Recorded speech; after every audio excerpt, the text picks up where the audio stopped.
Hey Reddit, when did your something's not right here gut feeling ever save you? I used to just drive around country roads when I would feel stressed out or sad as a way to just get away and listen to music. One evening, I was driving with my best friend in the car and we were on a gravel road that has a huge hill. We were driving towards the sunset, but it was winter and the light was fading fast. As the car started down the hill, I had this moment where I thought to myself, my brights should be on, and I flicked them on. And at the bottom of this super steep hill stood 6 deer on the road. I slammed on the brakes and the car turned sideways and skidded to a stop like 4 feet from the deer. Those stupid deer didn't even move. They just stared into the passenger side of my car, and my best friend pointed at them and said, "Hey, deer." The car was fine, we were fine, and Bambi was all good. I don't drive around like that anymore, though.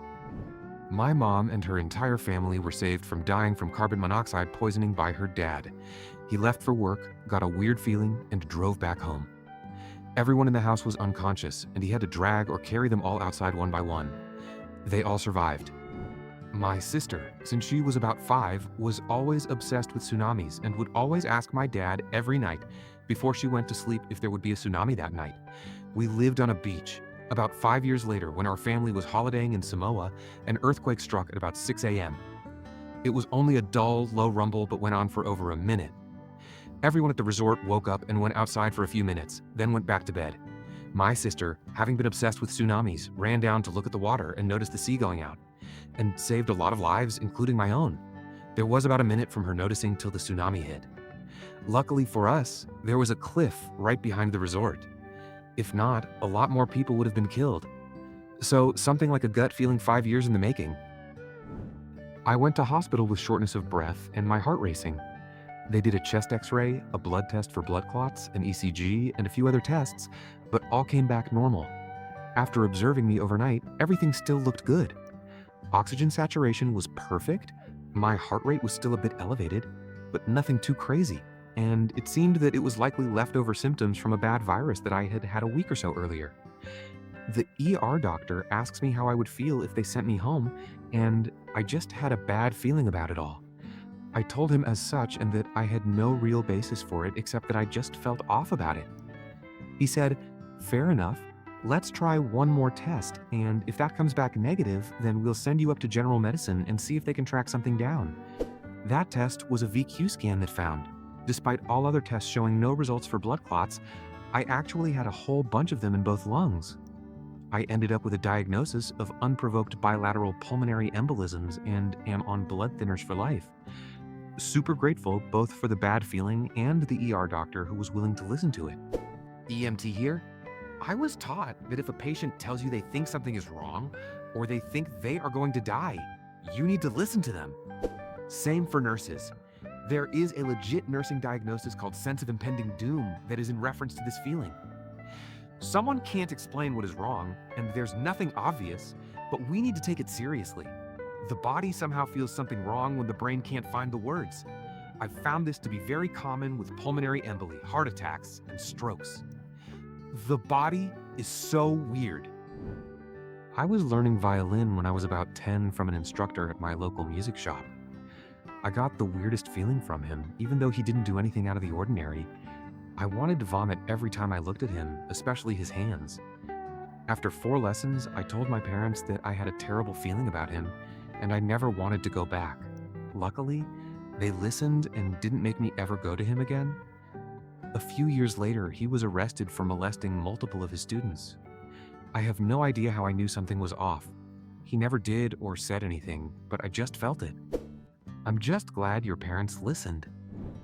Creds to my dad for this one. Back in 2011, my dad and I were driving down the country for New Year's Eve. Suddenly, he goes quiet, kind of starts breathing slow and steady, and tells me to look up the road. He was so calm and focused. I look up and see a car spinning in the middle of the freeway, ramping up speed and knocking cars off the road. This is Scandinavia, winter, pretty much on ice. I imagine the driver of that car hoping, just hoping. So my dad proceeds to accelerate towards the guy spinning, which didn't even occur to me was weird. He was just so calm, which made me calm. The car hits us on my dad's side. Half a second earlier, my dad turned slightly right, which was just enough for the car to push us off the road and completely safe into a snow hill. I realized a bit later that a lamppost on that same side we flew off to had crushed the back right side of our car, just missing the angle that would have hit me. Years later, I realized the reason my dad sped up the vehicle.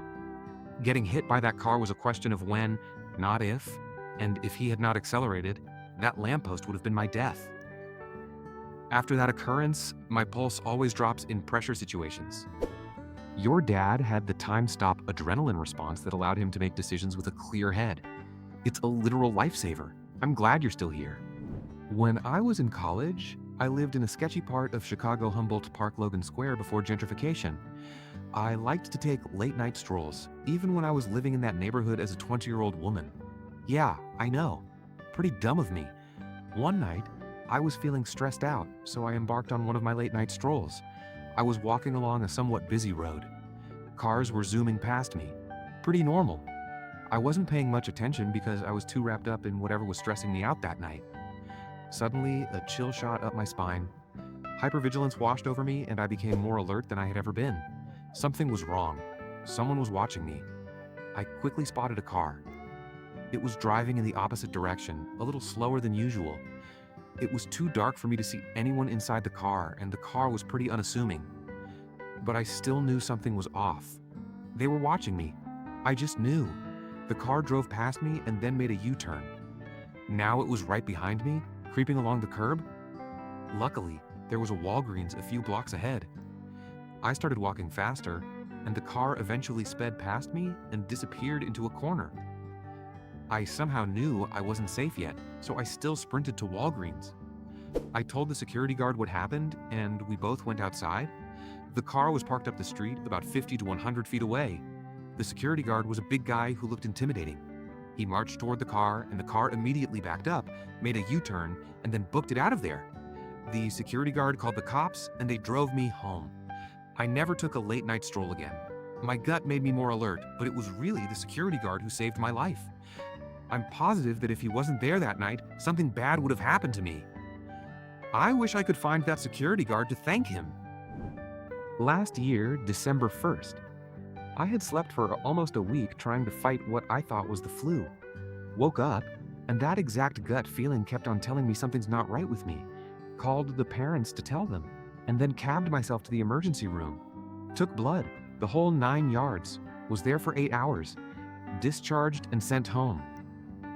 Called the next morning asking me to come back because they found something in my blood, bacteremia and endocarditis. I was put on penicillin immediately for 2 months. More tests, more things wrong. Went for a specialized test on December 21st. Woke up to them telling me I need surgery as soon as possible. They're trying to find a surgical team. The earliest is the 24th.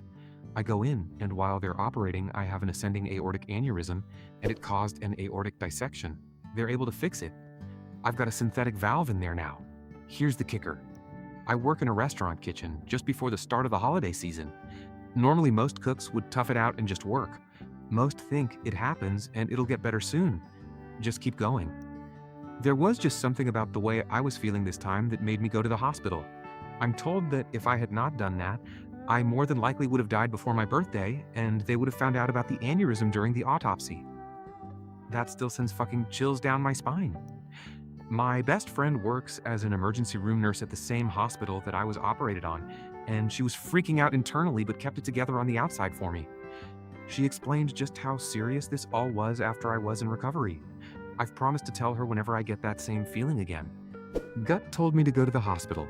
If I hadn't, I would have been dead 3 weeks later. Cheers. Edit. I've got to get to work now, but I'll try to answer more replies during the day. Please keep them coming so others can learn from my mistake and fortunes. Thank you. Edit 2. Thank you. Kind stranger for the silver. I still don't know what to do with it, but I wish one back to you. Edit 3. What the fuck? 6,000 upvotes on a post that I made about my heart. Thank you all for all the concern and wishes. Seeing the conversation this has produced has helped a lot with just my general well-being and mental health. Truly moved by this. Feeling of impending doom is an actual medical symptom. In 2004, on Boxing Day, not me, but my mother. Family trip, including all cousins and extended family on my dad's side, to visit the coastal south of Sri Lanka on vacation, about 20 people in all. Well-planned trip. Last moment, my mother didn't want to go. No reason at all. None of us could get her to explain why, but she refused to go. So we went inland on a different trip to see some other relatives. Around midday, the entire extended family, now on both sides, were sitting shocked in front of the television, watching the very same hotel we booked being washed away live by the tsunami. To date, she still can't explain what she felt. Just like yours, my mother suddenly decided not to go. A last-minute decision, bags packed, and everything. And without any explanation, our first vacation was just canceled. And that's why I didn't die aboard the Scandinavian Star in 1990. Thanks, Mom. I was in the Amazon as the end to a 3-month solo trip around Latin America. Wanted to enjoy one last walk through the jungle before leaving, so left my jungle lodge around 8 a.m. to walk down to a small river nearby. I stop and close my eyes to listen to the sounds, as the jungle is super loud with crickets, birds, insects, etc. Almost immediately, I got a weird feeling and felt really uncomfortable, which was weird because up until then I'd only felt peaceful and happy. When I opened my eyes, I realized everything had gone completely quiet, which was definitely not normal and not something I had experienced in other rainforests I'd been to. It was bizarre. I immediately felt that I had to leave and fast. After I dipped and got back to the jungle lodge, I told the tour guide what happened, and he said it usually only gets quiet when there is a big predator close by. Thanks, but no thanks. Eat it. I just wanted to address a couple of things in the comments. I was staying with a tour group in a jungle lodge in the Peruvian Amazon. Next to the lodges, there was a path that led down to a river about a 5-minute walk, where we were told we could go down to swim. Previously, our guides had given us some free time in between tours to allow us to go down unaccompanied by them, so I assumed it was fairly safe. They also said that in the years the lodge had been running, they had never seen a big cat around there because they're usually shy, and the activity in the lodges generally keeps them away. I took this walk around 8 a.m. on the last day just to listen to the sounds one last time, as it was the end of an amazing 3-month trip, and the jungle had been my favorite part. I had only been walking for around 2 minutes before I decided to stop to take in the sounds and say goodbye, because we would be leaving shortly after. I definitely wasn't wandering off looking to do my own exploration. I had already spent an incredible and guided week there. In regards to the comments about why insects would stop for a predator, the answer is that I don't know. I am just describing how it felt at the time. The birds, monkeys, and crickets around me definitely stopped to a point of quiet that is alarming, considering how loud the jungle usually is. But I'm in no way saying every single living thing in the entire Amazon stood still. And then when I explained to the guide what happened, that's just what he told me. I guess the cliche, it's quiet. Too quiet is true. It is. Nature only gets quiet if it has to do so to survive. Be it a big predator or some kind of disaster, if shit gets quiet around you, you need to haul ass out of there as soon as possible. Thank you for watching. Share in the comments your own moments, when your inner voice helped you step away from trouble just in time. I genuinely enjoy reading your stories. And don't forget to check out the other videos on the channel. Sending you a hug. See you tomorrow.